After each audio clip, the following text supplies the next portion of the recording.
Selamat sahabat saudaraku yang dikasihi di dalam Tuhan, salam sejahtera dalam kasih Yesus Kristus Tuhan kita.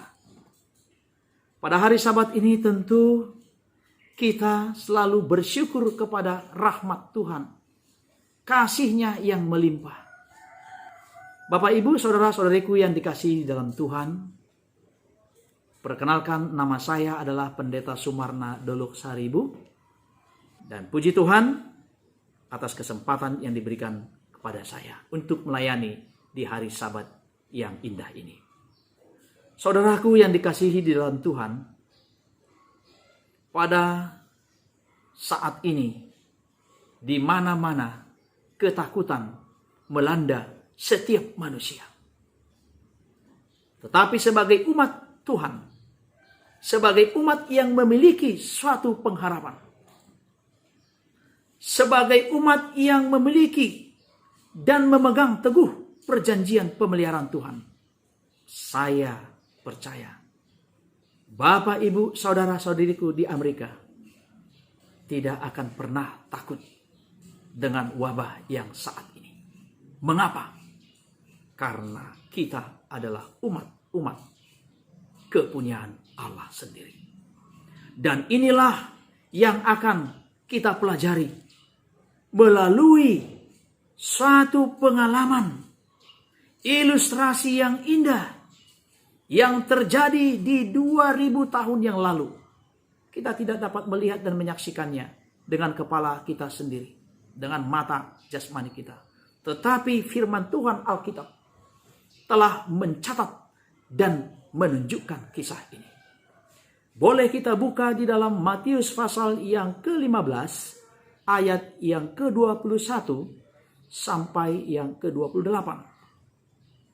Dan di kitab yang lain yang ditulis oleh Markus, yaitu di dalam Markus pasal 7, ayat yang ke-24 sampai yang ke-30. Dua kitab ini sama-sama mengisahkan seorang perempuan Kanaan yang percaya. Pada saat itu Yesus pergi meninggalkan tanah Israel. Dan dia menyingkir ke daerah Tirus dan Sidon. Ada apa di Israel? Pada saat itu Herodes sedang marah besar, didukung oleh ahli Taurat dan orang Farisi. Lalu Yesus menghindar. Dan dia pilih daerah Tirus dan Sidon. Kenapa harus daerah Tirus dan Sidon? Bisa saja oleh karena satu alasan, di mana Tirus dan Sidon bukan lagi daerah kekuasaan Herodes. Jadi lebih aman. Tetapi adakah di balik itu? Ketika Yesus sampai di daerah Tirus dan Sidon, datanglah seorang perempuan Kanaan dari daerah itu dan berseru, "Kasihanilah aku ya Tuhan, anak Daud, karena anakku perempuan kerasukan setan dan sangat menderita." Memang di bahasa Indonesia ini dikatakan perempuan Kanaan datang berseru. Kanaan sudah barang tentu bukan bangsa Israel atau orang Yahudi. Orang Kanaan adalah orang-orang yang menyembah berhala.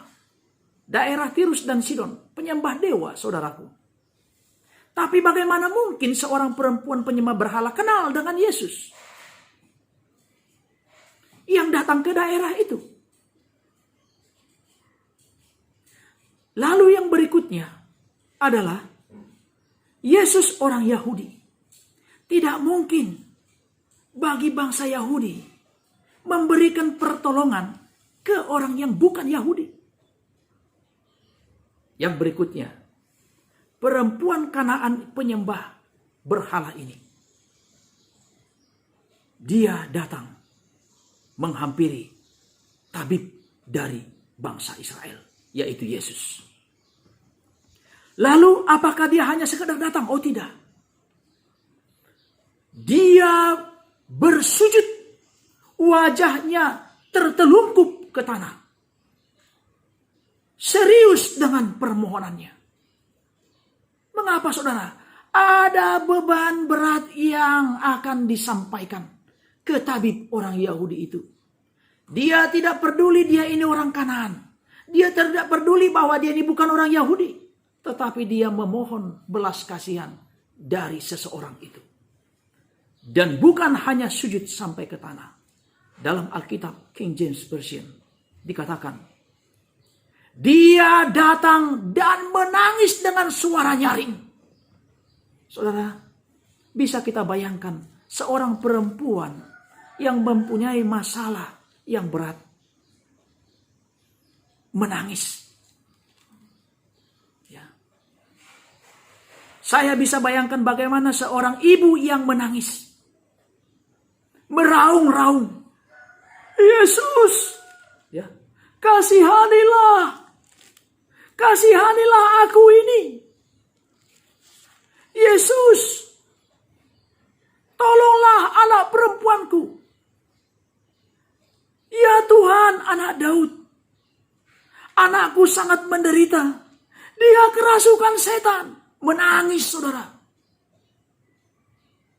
Bagaimana?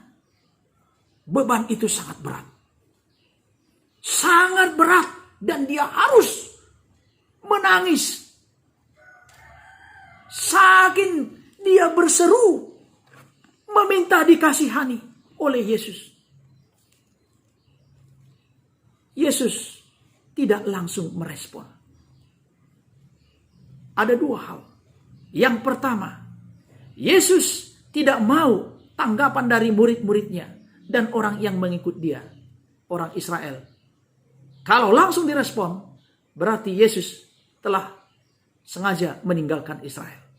Dia jaga. Yang kedua adalah bagaimana reaksi dari murid-muridnya. Dan benar, saudara. Ketika Yesus tidak langsung menghiraukan jeritan minta tolong perempuan Kanaan yang bukan orang Yahudi ini, murid-murid pun berkata kepada Yesus. Dikatakan begini,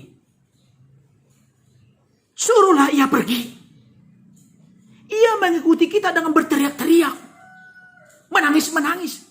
Yesus, suruhlah dia pergi, ribut, terganggu kita. Sebenarnya Yesus, saudara, mengambil waktu adalah untuk menyendiri. Itu hal yang ketiga. Tetapi hal yang kedua ini, Yesus menantikan respon dari murid-muridnya. Dan benarlah, respon dan reaksi murid-murid itu meminta kepada Yesus, memohon. Suruhlah dia pergi, Yesus. Ribut, terganggu kita ini. Menangis-menangis, toh dia juga bukan orang Yahudi. Saudaraku yang dikasih dalam Tuhan, perempuan Kanaan ini terus berteriak, terus berseru dengan suara nyaring sambil menangis. Yesus, kasihanilah. Anak Daud, kasihanilah aku. Lihatlah aku, tolonglah aku. Anakku sedang menderita, anak perempuanku menderita. Dia kerasukan setan. Terus dia memohon. Sehingga membuat jengkel murid-murid Yesus ini. Apakah perempuan Kanaan itu menyerah? Apakah perempuan Kanaan itu yang bukan orang Yahudi ini, yang bukan sama sekali percaya kepada Allah pencipta, mengundurkan diri dan kecewa, lalu meninggalkan Yesus tabib itu? Tidak. Karena dia terus berteriak dengan suara nyaring dan menangis memohon kepada Yesus. Lalu Yesus menjawabnya. Hei perempuan Kanaan, kamu tahu, aku diutus hanya kepada domba-domba yang hilang dari umat Israel. Artinya Bapak Ibu Saudaraku yang kasih dalam Tuhan, aku diutus bukan untuk orang Kanaan. Aku diutus untuk orang-orang Israel bangsaku. Yesus memberikan jawab kalau secara manusia mengecewakan Bapak Ibu. Ya, sangat mengecewakan. Sudah menangis-nangis ibu ini meminta tolong atas penderitaan yang dialami oleh putrinya. Tetapi Yesus menjawab ya, dengan ketus, "Maaf, saya tidak ada waktu. Kamu bukan orang Yahudi, itulah mungkin." Tetapi apakah Yesus sengaja melakukan itu? Yesus memang melihat seberapa besar, seberapa sungguh-sungguhnya ibu ini, perempuan Kanaan ini, memohon belas kasihan Yesus. Mercy, kasih karunia, rahmat Yesus, seberapa besar, seberapa sungguh-sungguhnya, seberapa tulusnya perempuan Kanaan ini. Itu yang Yesus mau lihat. Dan saudaraku yang dikasih dalam Tuhan, setelah Yesus memberi jawaban yang sangat mengecewakan secara manusia, tetapi perempuan itu terus mendekat dan sambil sujud kembali ke tanah, wajahnya tertelungkup menyembah Dia sambil berkata, "Tuhan, tolonglah aku." Wajah yang tertelungkup dengan memohon belas kasihan, "Tuhan, tolonglah aku." Kembali Yesus menjawab, saudara, tidak patut mengambil roti yang disediakan bagi anak-anak dan melemparkannya kepada anjing. Tidak patut, Bu. Kalau sekilas kita melihat sangat sadis jawaban Yesus ini. Seolah-olah Yesus mengumpamakan perempuan Kanaan itu seekor anjing. Sekilas.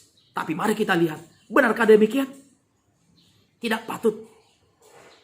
Tetapi kata perempuan itu, "Benar Tuhan. Namun anjing itu makan remah-remah yang jatuh dari meja tuannya." Artinya, seekor anjing hanya mengharapkan sisa-sisa dari makanan anaknya. Itu pun baiklah bagiku. Kalaupun sisa-sisa rahmat-Mu itu dari Israel itu Kau bawa kepada anakku, tidak apa-apalah Tuhan. Berikanlah kepadaku. Perempuan Kanaan ini merendahkan dirinya. Tidak apa-apa Tuhan. Sekalipun sisa-sisa itu, saya sangat memohon belas kasihan-Mu. Anakku sedang menderita. Apakah benar Yesus mengumpamakan perempuan Kanaan itu seekor anjing? Tidak, saudara. Yesus hanya mengambil satu ilustrasi atau kenyataan bahwa memang di Israel itu ada juga memelihara anjing. Dan mereka sering memberikan makanan yang remah-remah ke anjing mereka. Tetapi bukan berarti Yesus menganggap perempuan itu diumpamakan seperti anjing. Artinya, Yesus hanya menyampaikan kalau sisa-sisa bagaimana. Kerendahan diri dari perempuan Kanaan, si penyembah berhala itu, tunduk di kaki Yesus. Dia katakan, "Sekalipun sisa-sisa Tuhan, aku percaya anakku sembuh, berikanlah sisa-sisa dari Israel itu." Perempuan Kanaan ini bersikukuh. Perempuan Kanaan ini bertekad, percaya, sekalipun sisa-sisa belas kasihan, pasti anakku sembuh. Melihat hal itu, Bapak, Ibu, Saudaraku yang kasih dalam Tuhan, melihat kesungguh-sungguhan, ketulusan, kebesaran iman yang dimiliki oleh perempuan Kanaan ini, Yesus pun menjawab, "Hai ibu, luar biasa imanmu. Pulanglah. Jadilah kepadamu seperti yang kau kehendaki." Saudaraku yang dikasih dalam Tuhan, di kitab Markus pasal 7 ayat 30. Ketika mendengar berkat itu, kasih karunia itu, rahmat itu keluar dari mulut sang tabib orang Yahudi. Perempuan Kanaan ini pun, dia berubah, bergembira. Air matanya bukan lagi air mata penderitaan, tetapi air mata sukacita. Lalu dia yakin dan percaya bahwa kata-kata tabib itu telah terjadi sesuai dengan apa yang dia dengar. Perempuan Kanaan ini pulang ke rumahnya dan dia melihat anak perempuannya sedang tidur dengan wajar. Setan keluar atas perintah sang tabib orang Yahudi itu. Bapak, Ibu, saudara-saudariku yang dikasih dalam Tuhan. Seberapa besarkah iman kita kepada Yesus? Seberapa besarkah kerinduan hati kita meminta rahmat Yesus itu? Apakah kita hanya meminta kepada Yesus kesehatan jasmani, kebutuhan badani, kebutuhan jasmani, ataukah hal yang utama, kebutuhan rohani? Ketika perempuan Kanaan ini percaya akan ucapan Yesus, firman yang keluar, bukan hanya kebutuhan rohaninya saja yang Tuhan perlengkapi, yaitu sukacitanya, tetapi kebutuhan anaknya pun, kebutuhan kesehatan jasmani anaknya pun diperoleh. Anak perempuan itu sembuh. Perempuan Kanaan ini tidak peduli dengan ucapan muridnya, tidak peduli dengan keadaan lingkungannya. Dia terus datang mendekat kepada Yesus sampai rahmat itu sekalipun sisa-sisa. Dia memohon dengan setulus hati. Yesus pun menjawab. Dia tidak khawatir, dia tidak takut apa yang akan terjadi. Asal rahmat itu kuperoleh, asal belas kasihan itu kuperoleh dari Yesus sang tabib orang Yahudi. Hal itu pun terjadi. Perempuan Kanaan itu pulang dengan sukacita, pulang dengan linangan air mata penuh sukacita, dan anak perempuannya pun sembuh dari kerasukan setan. Bapak, Ibu, saudara-saudariku yang dikasihi dalam Tuhan, wabah di dunia ini sangat menakutkan. Tetapi percayalah, bila mana kita memiliki suatu kesungguh-sungguhan, hati dan pikiran yang kita serahkan sepenuhnya kepada Tuhan dengan linangan air mata, kita sampaikan beban kita ini, berseru berteriak kepada Yesus Kristus yang penuh rahmat, maka Dia akan memberikan rahmatnya dan pengasihannya, dan Yesus akan selalu menjawab kebutuhanmu. Serahkanlah hidupmu kepada Tuhan. Jangan takut, jangan gentar. Yesus pasti menjawabnya. Firman Tuhan berkata melalui tulisan Rasul Paulus dalam kitab Ibrani pasal yang keempat. Ibrani pasal yang keempat ayat yang ke-16. Ajakan firman Tuhan bagi saudara dan saya.